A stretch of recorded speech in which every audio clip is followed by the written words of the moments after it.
మనిషి ఇంకొక మనిషిని క్షమించలేకపోవడానికి కారణం ఏంటో తెలుసా? కృతజ్ఞత లేకపోవడం. ఏమి లేదు. మొదట అయ్యో నేను మంచివాడిని కాను, నేను మంచిదాన్ని కాదు, బయటికైతే ఇక్కడ ఇలా ముసుగు వేసుకొని కూర్చున్నాను కానీ ఇక్కడ ఇంత చక్కగా కూర్చున్నాను కానీ నా యొక్క మనసు మంచిది కాదు, నా హృదయం మంచిది కాదు, నా తలంపులు మంచివి కాదు, నా చూపులు మంచివి కాదు, నా ఆలోచన మంచిది కాదు, నా ప్రవర్తన మంచిది కాదు, నా బుద్ధి మంచిది కాదు, నా గుణం మంచిది కాదు. అయినప్పటికీ ఆ దయగలిగిన దేవుడు ఈ భూలోకానికి వచ్చి నా అపరాధాలన్నిటి కోసం ఆయన సిలువ మోసి సిలువ రక్తములో నా పాపాలు కడిగి నన్ను శుద్ధీకరించాడు, పవిత్రపరిచాడు.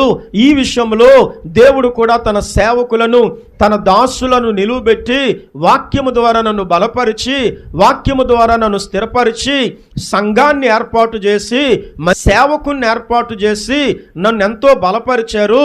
నేను ఎంతో కృతజ్ఞత కలిగి ఉండాలి అన్న కృతజ్ఞత మనుషులకి లేకపోవడం, ఒకరికి ఒకరు ఈరోజు ఏం చేయలేకపోతున్నారు? క్షమించలేకపోతున్నారు. అంటే నువ్వు ఎవరినైనా సరే క్షమించలేకపోతున్నావు అంటే నువ్వు కృతజ్ఞత కలిగిన వాడవు కావు, కృతజ్ఞత కలిగిన దానవు కావు.